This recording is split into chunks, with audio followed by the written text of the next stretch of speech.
Assalamualaikum dan salam Malaysia Madani kepada semua. Saya Ushna Nashmia binti Muhammad Rizwan kini menimba ilmu di SK Putrajaya Presiden 11-3. Kod sekolah saya ialah WBA 2008. Berusia 12 tahun dan kini saya belajar di kelas 6 Rezes. Hobi? Sudah tentulah membaca. Begitulah serba sedikit perkara berkaitan saya. Agak-agaknya, kenapa saya berdiri di sini?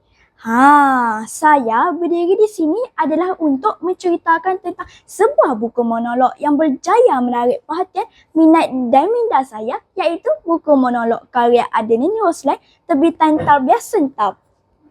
Di mana cetakan pertamanya pada bulan Mei tahun 2023. Buku ini mengandungi 463 halaman bercetak. Agak tebal bukan? Tetapi ia ringan saja untuk dibawa ke mana-mana kerana ia menggunakan kertas jenis book paper. Buku ini bertajuk Tuhan Aku Ingin Sembuh. Jika dilihat dari kulit buku ini ada tertulis ungkapan yang berbunyi, mungkin selama ini aku lupa untuk meminta kesembuhan dari Sang Maha Penyembuh. Kata-kata yang cukup bermotivasi. Itulah yang membuatkan saya tertarik untuk membaca lebih lanjut isi di dalam buku ini.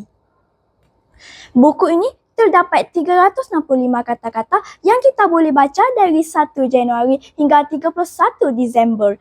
Tambahan pula, buku ini mempunyai 12 kisah tentang ibrah Nabi di setiap penghujung bulan untuk kita lebih mengetahui tentang cara Nabi menyembuhkan hatinya dan dapat mencontohi Nabi. Dari segi harga, buku ini amatlah berpatutan, iaitu RM35 di Semenanjung manakala RM38 di Sabah dan Sarawak. Saya amat meminati dengan gaya penulisan Ustaz Adenin, di mana gaya penulisannya yang mudah dibaca dan senang untuk difahami. Penggunaan bahasa yang digunakan telah memudahkan pembaca licik seperti saya untuk membaca kesudahan karya yang dihasilkan. Bahasa yang digunakan juga sangat dekat dengan jiwa anak-anak remaja. Jadi, marilah bersama saya menyelusuri buku monolog ini dengan lebih mendalam. Segi motivasi dan nilai murni Tuhan Aku Ingin Sembuh ini merupakan sebuah buku monolog luahan, pesanan, surat dan pujukan buat mereka semua yang diuji hingga dirinya hampir mengalah. Tak salah nak bersedih, namun berterusan dalam kesedihan itu terkadang akan membinasakan diri sendiri. Air mata jernih yang mengalir di pipimu boleh bertukar menjadi bisa yang akan membunuhmu. Kerana itu, carilah kesembuhan. Setiap orang berbeza caranya. Cara saya adalah dengan menjadikan buku ini sebagai panduan untuk mencari kesembuhan. Dan yang paling utama, jangan pernah lupa untuk meminta dari Sang Maha Penyembuh.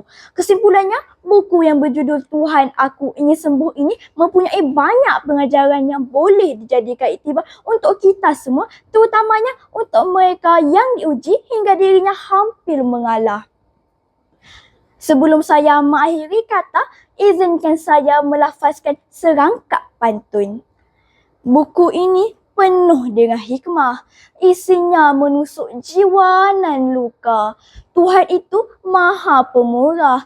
Mohonlah padanya, jangan berduka. Sekian saja daripada saya. Terima kasih.